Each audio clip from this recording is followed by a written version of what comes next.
Hello and welcome to this video where I'm going to solve some quadratic equations.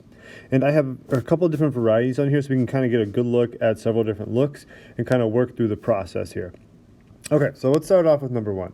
Now number one is quite a mouthful here. We have 3x squared plus x minus 8 is equal to 2x squared plus 3x.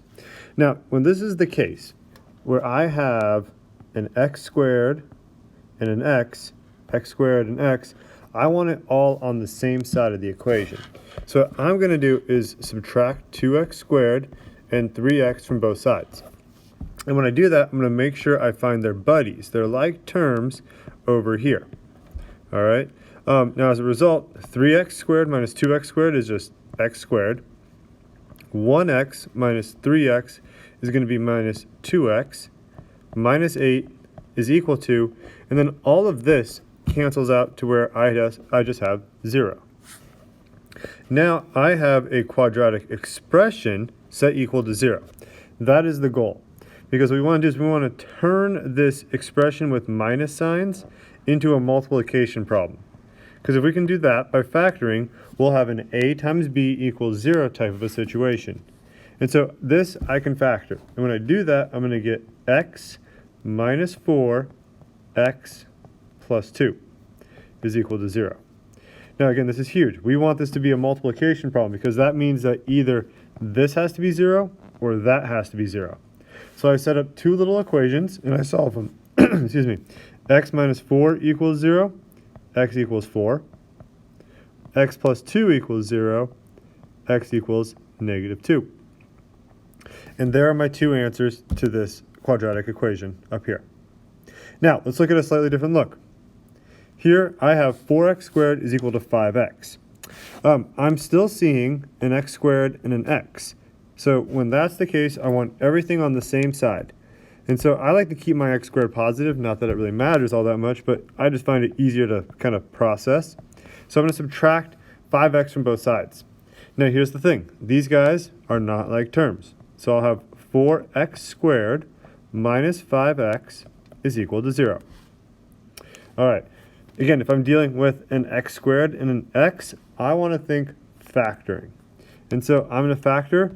This one I can't quite do the two sets of parentheses, but what I have is a GCF.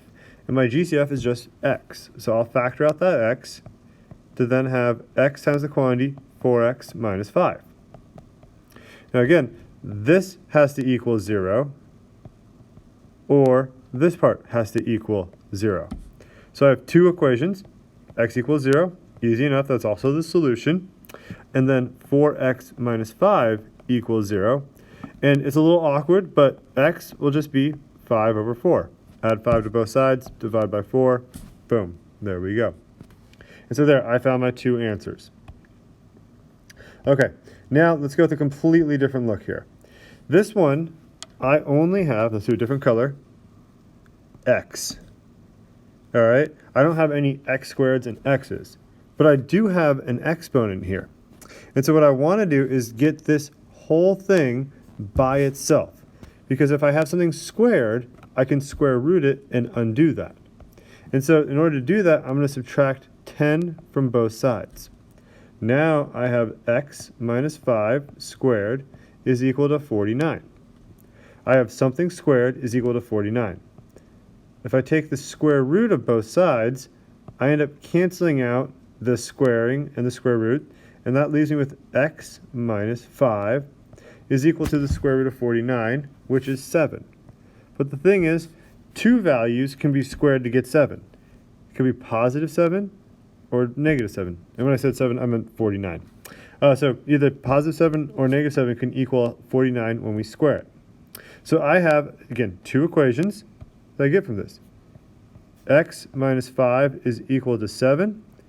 X minus 5 is equal to negative 7. So x will equal 12, take that back, 12, or x equals negative 2. Box it, walk away. All right, so the big thing is make sure you don't forget about there being two possible answers there. All right, here, similar thing. I only have one x value and it's squared. So what I want to do is try to isolate that thing so I can take a square root. First thing I'm going to do is subtract 8 from both sides, done with the highlighter. with the marker, minus 8, minus 8. So I have 6x squared is equal to negative 4. Divide both sides by negative 6.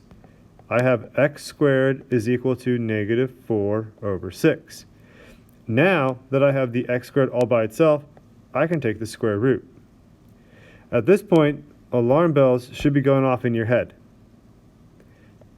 Right there, I'm taking the square root of a negative number. That's not allowed, so my answer is going to be no solution. Okay, so that was kind of an easy one. Now, let's go to this last one right here. So this one is very similar to the one above it, but it's not going to be as clean. However, that doesn't change too much. So again, what I want to do is I want to get this thing, which is being squared, by itself. In order to do that, I need to divide by 3 on both sides. So now I have 2x plus 1, the quantity squared, is equal to 5. Now that I have the thing that's being squared isolated, I can take the square root of both sides, and I'll have 2x plus 1 is equal to the square root of 5. And the square root of 5 doesn't simplify, so that's as far as I can go. Square root of 5, but I have to remember plus or minus. Now as a result, I have two equations that I need to solve for. 2x plus 1 is equal to the square root of 5. 2x plus 1 is equal to negative square root 5. And so I solve each equation by subtracting 1, dividing by 2, and x is going to equal negative 1 plus the square root of 5, all of that divided by 2, or x will equal negative 1 minus the square root of 5, all of that divided by 2. And there we go. There are some examples of how we can solve quadratic equations. All right. And then the other method we have that was not shown in this video is using the quadratic formula. But you can either factor, which we did here in 1 and 2, or you can take the square root. But the thing is, you got to look at the problem and see what it is that you have. So I knew I had factoring problems because I had x squared and x. But here, I only had 1x and it was just squared. So that let me know that I might want to take the square root. So good luck, and let me know if you have any questions.